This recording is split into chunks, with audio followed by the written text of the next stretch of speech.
ሰላም ጤና ይሃበልና ክቡራት ተኸታተልቲ ትግራይ ሚድያ ኔትወርክ ንሎምውን እዋናዊ ዝበልናዮም ትሕዝቶታት ኣዳሊናልኩም ኣለና ሰናይ ምክትታል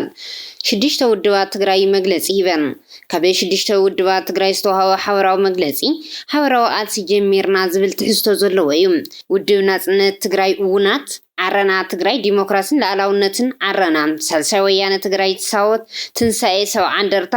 ትስእፓ ውድብ ወለደ ትግራይ ወለደን ዝተባሃላ ውድባት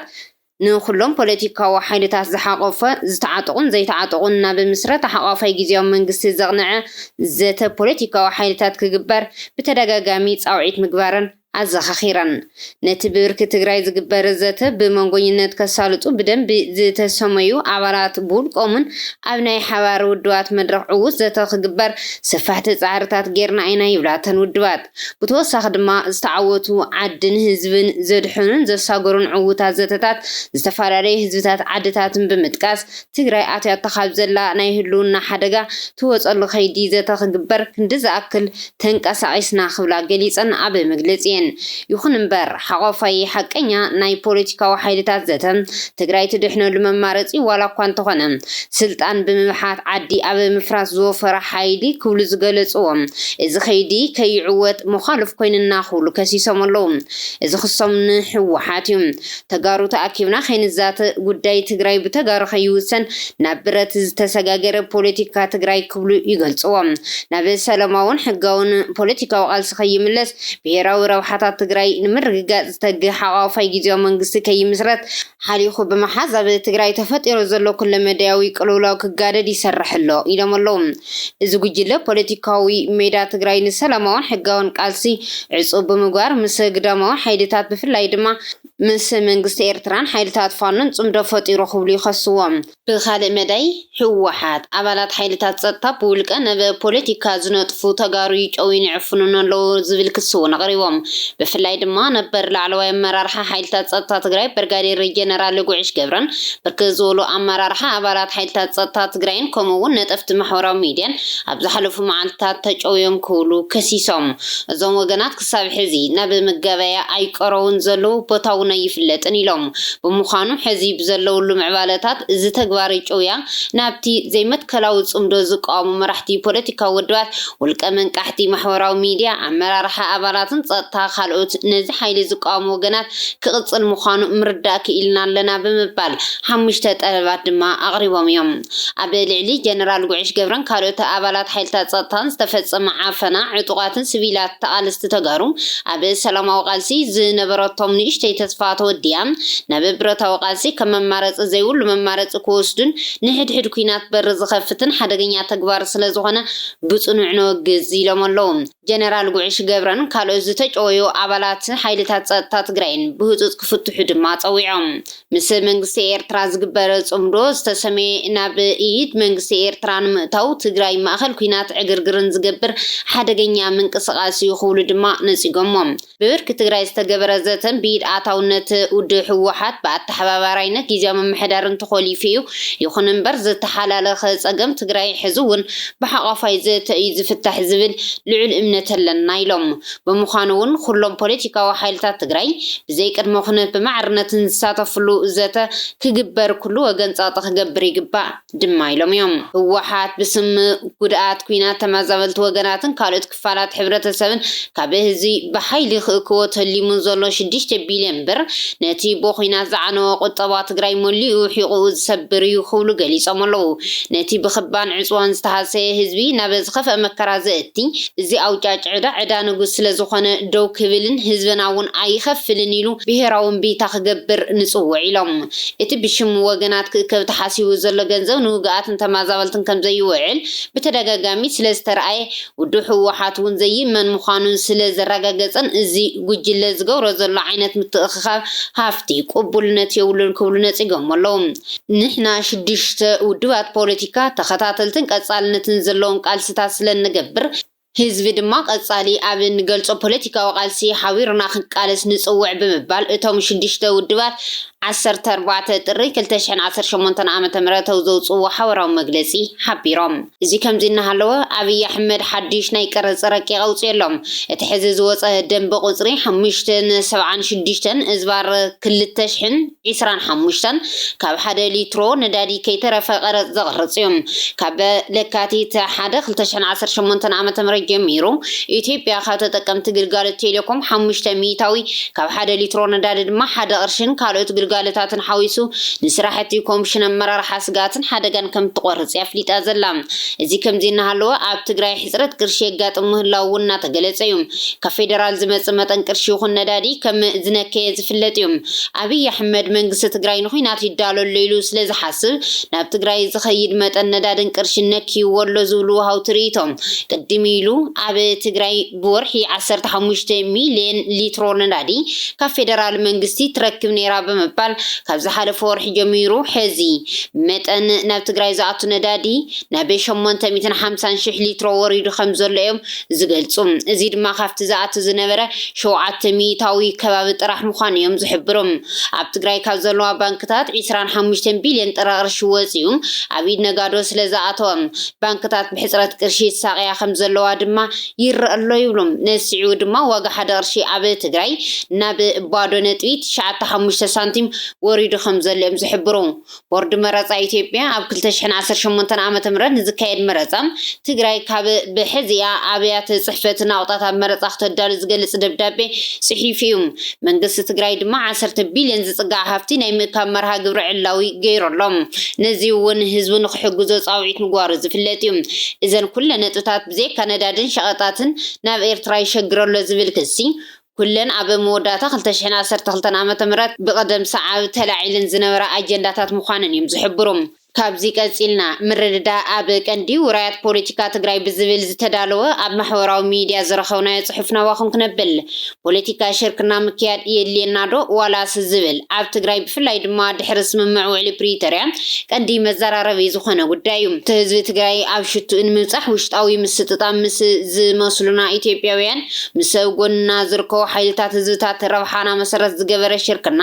ወይ እውን ጽምዶ ምክያድ ግድን ይብለና ዝብል እቲ ጸሓፊ ፖለቲካዊ ትግራይ ኢትዮጵያን ዘራኽቦ አንጎዕ ፈሊጥ ካለውጥ ንምግናሕ ምስ ፖለቲካ ሓይልታት ውድባትን ኢትዮጵያ ሓበራዊ ቃልሲ ምክያድ ግድን እዩ ይብሉም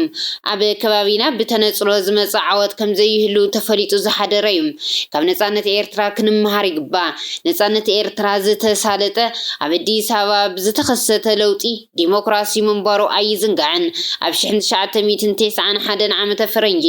ወይ ድማ 1983 ህዝቢ ትግራይ ንኻልኦት ሰናይ ዝምነ ምሕዝነት ንምህናጽ ዘኽእል ክብርታት ተመኩሮን ኣለዎም ተመኩሮ ዓለም እውን ብኣንጻር ረብሓና ክንመሃረሉ ይግባእ ብዙሓት ህዝብታት ነጻነት ዝተጓናጸፉ ዝፈቅድ ዓለም ለኸ ኩነታት እንትፍጠር እዩ ስለዚ እነካይዶ ቃልሲ በዚ መቓን እናቓነና እምኒ እናረገጽና ምስጋር ከድልየና እዩ ይብል ዓቕሚ ትግራይ ናብ ሓይሊ ነገር ንምቕያር ፖለቲካዊ ውድባት ምስ ማሕበራዊ መሰረት ጽኑዕ ምትእስሳር ክህልዎን ከም ዝግባእ በብግዚኡ ክንፈት ከም ዝመጸ የዘኻኽር እቲ ጽሑፍ እዚ ከም መርሃ ግብሪ ጎደና ክንክተሎ ዝግባእ እዩ ድማ ይብል መናእሰይ ትግራይ እግሪ ኣያታቶም እንድሕር ዘይስዕዎም ውድቀት ከጋጥም ይኽእል እዩ ክብርታት ቃልሲ ብወለዶ ክውረስ ግድን እዩ ከም ተፈጥራዊ ዑደት ማለት እውን ሪፕሮዳክሽን ማለት እዩ ሕሉፍ ተመክሮ ወድዓውነት ትግራይ ፖለቲካ ኢትዮጵያ ዓለምን ምርድዳእ ግድን እዩ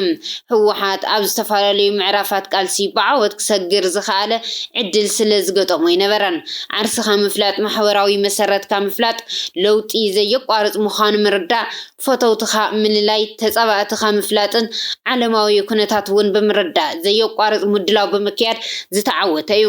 ፖለቲካ ቅልውላው ዝኽሰት ድልየት ለውጢ ብላዕለዋይ መዋቕር እንትዕገት እዩ ላዕለዋይ መዋቕር ምርጋዕ የጋጥሞ እዩ ፍሉጣት ወያነታት ዓለም ስዕረት ዘጋጥሞም ሓለውቲ ትማሊ እንትኾኑ ጥራሕ እዩ ይብል ሓደ መራሒ ንሕና ኢትዮጵያ ንፈልጣ ኢና ክብል ጸኒሑ ጸኒሑ አብይ አሕመድ ምስ መጸግና ንኢትዮጵያ ከም ዘይንፈልጣ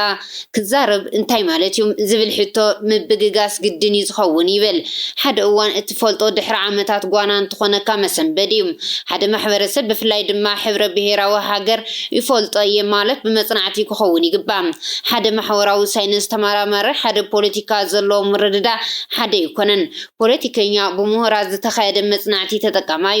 ፖለቲከኛታት ብፍላይ ድማ ኣብ ስልጣን ዝጸንሑ ትማሊ ኣብ ምክልኻል ግዜ ከም ዘጠፋፍኡም ይፍለጥ እዩ ቅቡልነት ኣብ ለውጥ እንተይኮነስ ትማሊ ኣብ ዝሰርሕዎ ዝኸውን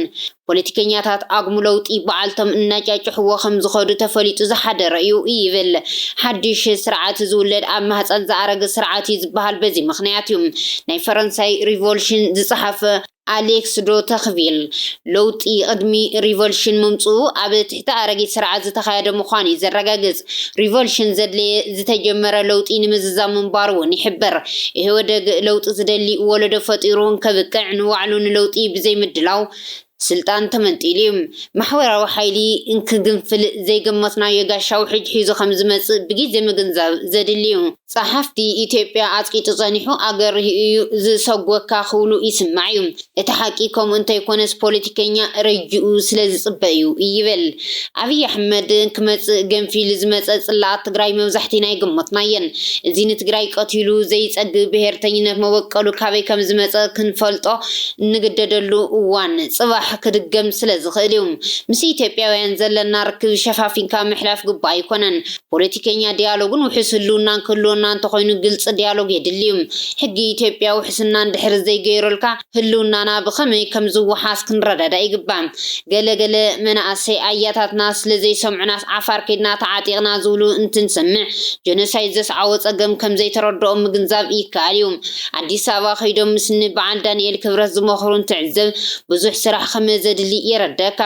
ብዝኾነ ሓደ ወላደ ሓረስታይ ዘይጋገዮ ጌጋ ሓደ ፕሮፌሰር ወይ ጀነራል ብኸመይ ይጋገዮ ዝብል ክንሓትት ግድን ይኸውን ይብል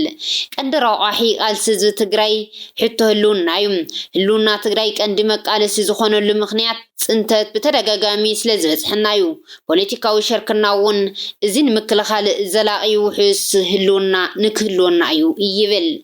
ኣብ መወዳእታ